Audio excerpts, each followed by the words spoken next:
Men, their rights and nothing more. Women, their rights and nothing less. The Revolution. On May the 15th, 1869, the National Women's Suffrage Association was formed in New York City. The group was the result of ideological and political disagreements between two factors of the suffrage movement, one difference being whether to support the 15th Amendment, which prohibited the government from denying citizens the right to vote regardless of their race, color, or previous condition of servitude. The first signs of dissension were evident as early as 1860, but for all intents and purposes, the women's suffrage movement took a hiatus during the Civil War. During the post-war era, the movement regrouped as the American Equal Rights Association and set up a new platform. The association was divided on how to proceed when faced with the Reconstruction Amendments, which entailed the inclusion of the word male in the United States Constitution for the first time, with Susan B. Anthony and Elizabeth Cady Stanton in an open letter to the 1868 Democratic National Convention stating, "While the dominant party has with one hand lifted up 2 million black men and crowned them with the honor and dignity of citizenship, with the other it has dethroned 15 million white women, their own mothers and sisters, their own wives and daughters, and cast them under the heel of the lowest orders of mankind." The American Equal Rights Association eventually split over this issue. One faction insisted that as citizens, women already inherently had the right to vote if the 15th Amendment were to pass, and felt that close ties must be maintained to abolitionists and the Republican Party. The other believed that it was imperative that a woman's right to vote be established at the same time as a black man's, and that continuing strong ties with the abolitionist movement was unnecessary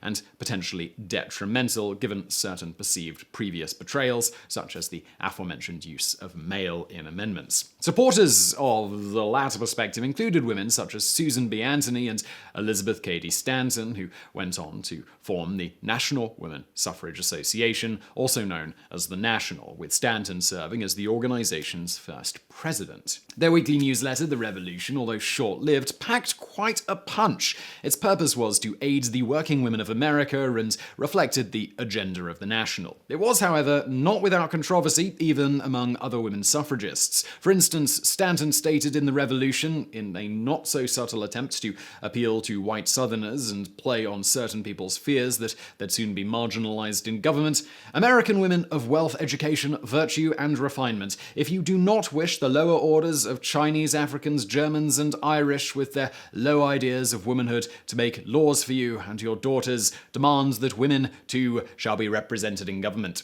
Women's suffragist supporter and husband to American Women's Suffrage Association leader Lucy Stone, Henry Blackwell, also made the argument to Southern legislatures that if they granted women the right to vote at the same time as black people, the political supremacy of your white race will remain unchanged. While these types of racist appeals may seem curious given that African Americans and women's rights activists had previously often fought hand in hand for their rights, it should be noted that there were other reasons for making such statements, even beyond just common prejudices of the day. The national suffragists particularly were afraid of what would happen if black people gained the right to vote first. You see, at the time, there was a strong sentiment that black men, on the whole, would vote against the right for women to vote. As to whether they were correct in their hypothesis or not, it's difficult to discern. The great Frederick Douglass, for one, strongly supported women's suffrage and was a pivotal figure in convincing women at the first women's rights convention in the US, organized by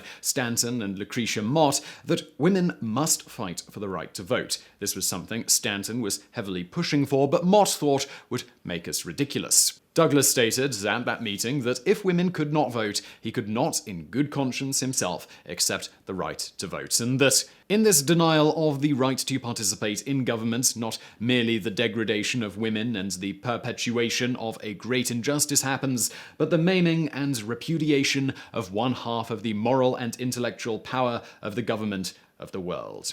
In the end, at that first meeting, 68 women and 32 of the 48 men who attended signed the Declaration of Sentiments, which included, "But when a long train of abuses and usurpations, pursuing invariably the same object, evinces a design to reduce them under absolute despotism, it is their duty to throw off such governments and to provide new guards for their future security. Such has been the patient sufferance of the women under this government, and such is now the necessity which constrains them to demand the equal station to which they are entitled. The history of mankind is a history of repeated injuries and usurpations on the part of man toward woman, having in direct object the establishment of an absolute tyranny over her. To prove this, let facts be submitted to a candid world. He has never permitted her to exercise her inalienable right to the elective franchise. He has compelled her to submit to laws in the formation of which she has no voice. Having deprived her of the first right of a citizen, the elective franchise, thereby leaving her without representation in the halls of legislation, he has oppressed her on all sides. Going back to Douglas, it's noteworthy that although, as noted, Douglas was a strong supporter of a woman's right to vote, he also seemed to believe the national suffragists were correct on the idea that black men would largely vote against them when given the right to vote, stating in the May 15, 1868 edition of the New York Tribune, "The race to which I belong have not generally taken the right grounds on this question."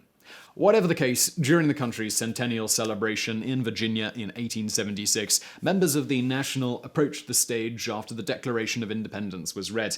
They presented the presiding officer with a document called the Declaration of Rights of the Women of the United States. The article listed the natural rights of women the government was infringing upon that were its duty to uphold as part of the social contract.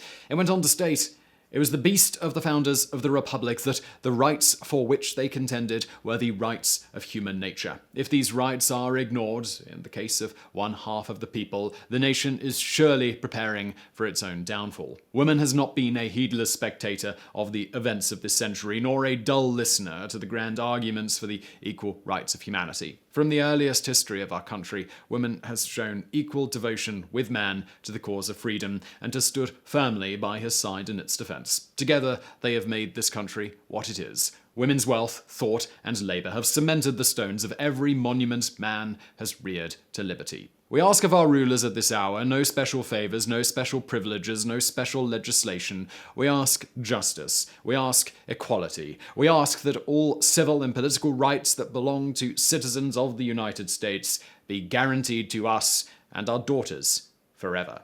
100 years after Abigail Adams implored her husband John to remember the ladies, if particular care and attention is not paid to the ladies, we are determined to foment a rebellion and will not hold ourselves bound by any laws in which we have no voice or representation. Women were indeed fighting tooth and nail for their rights. In the end, despite numerous federal amendments drafted after these events calling for women's suffrage, it wasn't until May of 1919 that it was finally put in place.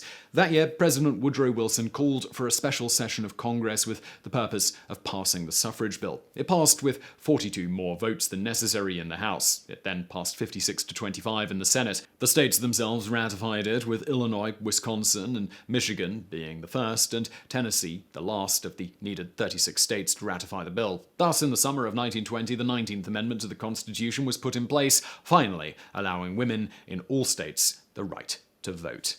So I really hope you found that video interesting. If you did, please do hit that thumbs up button below, and do not forget to subscribe for brand new videos just like this twice per week on this channel, so smash that subscribe button as well. And thank you for watching.